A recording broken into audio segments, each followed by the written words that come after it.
যে মোহারা হে ভাগ্য মোহারা। ଆଜ୍ଞା ମୋ ନାଁ ହେଉଛି ଅବନ୍ତିକା। ମୋ ଭାଇଙ୍କ ନାଁ ହେଉଛି ରାଜକୁମାର ଦୁଷ୍ମନ୍ତ। ଆଉ ମୋ ରାଜ୍ୟ ହେଉଛି ଅବନ୍ତୀ ନଗର। ସଖୀମାନଙ୍କ ସହିତ ଏଇ ଚନ୍ଦନପୁରକୁ ଆସିଥିଲି ସ୍ଥଳପତ୍ର ପାଇଁ। ମୋ ସଖୀମାନେ ପ୍ରଥମେ ଚାଲିଗଲେ, ମୋତେ ଫେରିବାରେ କିଛି ସମୟ ବିଳମ୍ବ ହୋଇଗଲା। ଆଉ ସେଇ ସମୟରେ ସେ ସୈତାନ ଆସି ମୋ ସହିତ ମୁଁ ଲଜ୍ଜିତ ରାଜକୁମାରୀ, କାହିଁକି ନା ମୋର ଏହି ଶାସନ କାଳରେ ଏମିତି ଦୁଷ୍କର୍ମ କରିବାକୁ ଦେଖିବାକୁ ମିଳୁଛି। ମୁଁ ବେଶ ଲଜ୍ଜିତ। ସେଥିପାଇଁ ମୁଁ ମନେ ସ୍ଥିର କରିଛି, ତୁମରି ଉପରେ ଯେତେବେଳେ ଥରୁଟି ଆକ୍ରମଣ ହୋଇସାରିଛି, ଆହୁରି ହବାର ଆଶଙ୍କା ମଧ୍ୟ ଅଛି। ତେଣୁକରି ମୁଁ ସୁରକ୍ଷିତ ମନେକରି ତୁମରି ଘର ପର୍ଯ୍ୟନ୍ତ ତୁମକୁ ଛାଡ଼ିକି ଆସିବା ପାଇଁ ମନରେ ସ୍ଥିର କରିଛି। ଆପଣ ସତ କହୁଛନ୍ତି ବୀର? ହଁ। ତାହେଲେ ଆପଣଙ୍କୁ ପୁଣି ଥରେ ଧନ୍ୟବାଦ।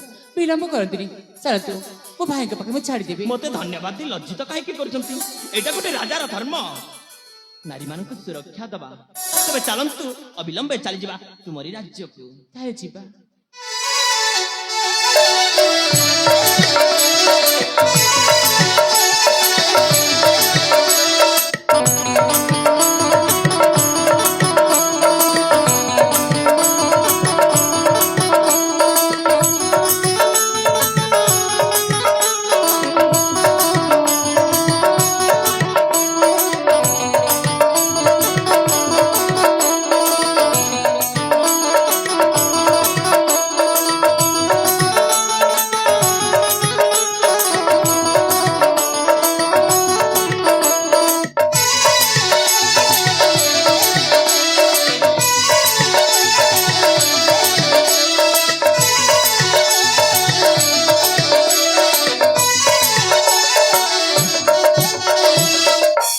ସତରେ ଏତେ ସମୟ ହୋଇଗଲା, ମୋ ଭଉଣୀ ଅବନ୍ତିକା ଫେରିଲା ନାହିଁ କାହିଁକି?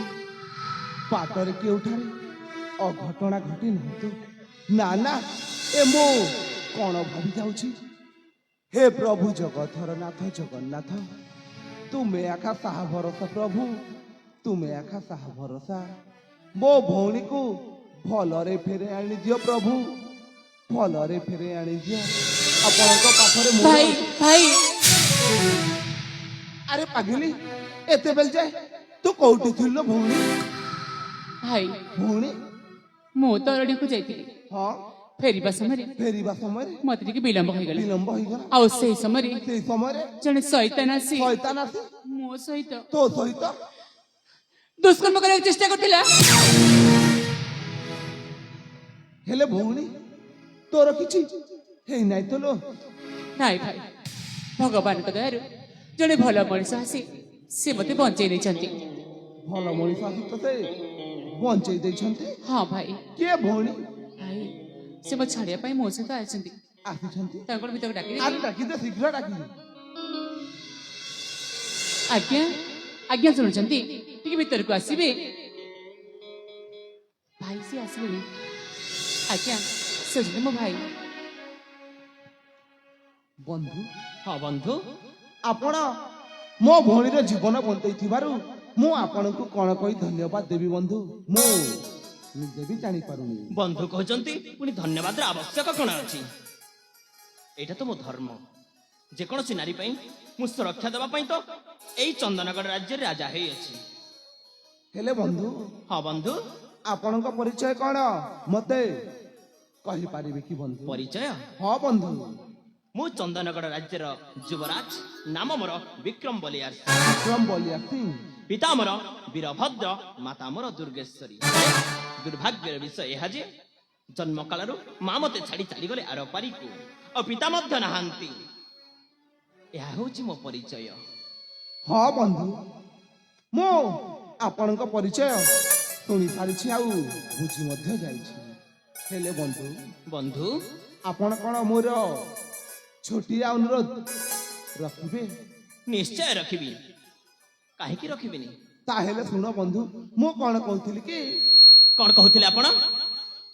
ମୁଁ କ'ଣ କହୁଥିଲି କି, ମୋ ଭଉଣୀର ବାହାଘର ଆପଣଙ୍କ ସହିତ କରିବା ପାଇଁ ମୋର ଇଚ୍ଛା ବନ୍ଧୁ। ବନ୍ଧୁ ନା, ଆପଣ କ'ଣ କହୁଛନ୍ତି? ଏଇ ଅଳ୍ପ ସମୟ ମଧ୍ୟ ହେଇଛି ଆପଣଙ୍କ ସହିତ ସାକ୍ଷାତ କରିବାର, ଆଉ ଏତେ ବଡ଼ ଏତେ ବଡ଼ ଚିନ୍ତା କେମିତି କଲେ? ଏତେ ବଡ଼ ନିଷ୍ପତ୍ତି ନେଲେ କେମିତି ଆପଣ? ଆରେ ବନ୍ଧୁ ଆପଣଙ୍କୁ କଣ ମୋ କଥା ଖରାପ ଲାଗିଲା କି ବନ୍ଧୁ? ନା ବନ୍ଧୁ, ଆଉ ତାହେଲେ କାହିଁକି କଣ ଭାବିକି ଆପଣ ଏତେ ଶୀଘ୍ର ନିଷ୍ପତ୍ତି ନେଇଗଲେ ଯେ ଆପଣ ମୋତେ ବିବାହ ଦେବା ପାଇଁ ନିଜ ଭଉଣୀକୁ ଚାହୁଁଛନ୍ତି? ହେଲେ ମନେ ରଖନ୍ତୁ ବନ୍ଧୁ, ଆପଣ ଚାହିଁଲେ କିମ୍ବା ମୁଁ ଚାହିଁଲେ ଏହା ସମ୍ଭବ ନୁହେଁ। ଆପଣଙ୍କ ଭଉଣୀ ଚାହିଁବା ଦରକାର। କାହିଁକି ନା ତାଙ୍କର ମଧ୍ୟ ଗୋଟେ ହୃଦୟ ଅଛି, ତାଙ୍କର ମଧ୍ୟ ଗୋଟେ ମନ ଅଛି। ତେଣୁକରି ସର୍ବପ୍ରଥମେ ଆପଣଙ୍କ ଭଉଣୀକୁ ବୁଝେଇ ନିଅନ୍ତୁ ଯେ ତାଙ୍କ ମନ କୋଉଠି ଅଛି, ତାପରେ ଯାଇ ମତେ କହିବେ ବନ୍ଧୁ। ଆରେ ବନ୍ଧୁ ମୁଁ କାହିଁକି ମୋ ଭଉଣୀକୁ ପଚାରିବି? କାହିଁକି ନା ମୋ ଖୁସିରେ ତା ଖୁସି, ଭାଇ। ତା ଖୁସିରେ ମୋ ଖୁସି। ଭାଇ, ଆପଣ ସତ କହୁଛନ୍ତି ବନ୍ଧୁ? ହଁ ବନ୍ଧୁ ମୁଁ ଯାହା କହୁଛି ସବୁ ସତ କହୁଛି ବନ୍ଧୁ। ଭାଇ ତେବେ ବନ୍ଧୁ, ଯଦି ଆପଣଙ୍କର ନିଷ୍ପତ୍ତିରେ ଆପଣଙ୍କ ଭଉଣୀଙ୍କର ସହମତ, ତାହେଲେ ନିଶ୍ଚୟ ମୁଁ ଆପଣଙ୍କ ବନ୍ଧୁ ହିସାବରେ ଆପଣଙ୍କ ଅନୁରୋଧ ନିଶ୍ଚୟ ରକ୍ଷା କରିବି। ଆଉ ଏ ବିବାହରେ ମୁଁ ରାଜି ମଧ୍ୟ। ଆପଣ ସତ କହୁଛନ୍ତି ବନ୍ଧୁ? ହଁ ବନ୍ଧୁ, ତାହେଲେ ଗୋଟେ କାମ କରିବା, ପଣ୍ଡିତ ପାଖକୁ ଯାଇ ଶୁଭ ଲଗ୍ନ ଶୁଭ ତିଥି ଦେଖି ବାହାଘରଟା ଶୀଘ୍ର ସାରିଦେବା, ନା କଣ କହୁଛନ୍ତି? ନିଶ୍ଚୟ ବନ୍ଧୁ। ଭାଇ ମୋ କଥା ଟିକେ ଶୁଣ, ଆସିଲ। ତମେ ତାଙ୍କୁ ମନା କରିଦେ ଭାଇ, ମୁଁ ତାଙ୍କୁ ବାହା ହେବିନି। ଆରେ କଣ ପାଇଁ ମନା କରିଦେବି ଭଉଣୀ? ଆରେ କଣ ଲାଜ ମାରୁଛି? ଭାଇ ଆରେ ଲାଜ କରନା ଭଉଣୀ, ଲାଜ କରନା। ମୋ କଥା ଟିକେ ଶୁଣ ଭାଇ। ତାହେଲେ ପଣ୍ଡିତ ମହାଶୟ ପାଖକୁ ଯିବା, ନା କଣ କହୁଛନ୍ତି? ତେବେ ଚାଲନ୍ତୁ ବନ୍ଧୁ। ଠିକ ଅଛି ବନ୍ଧୁ।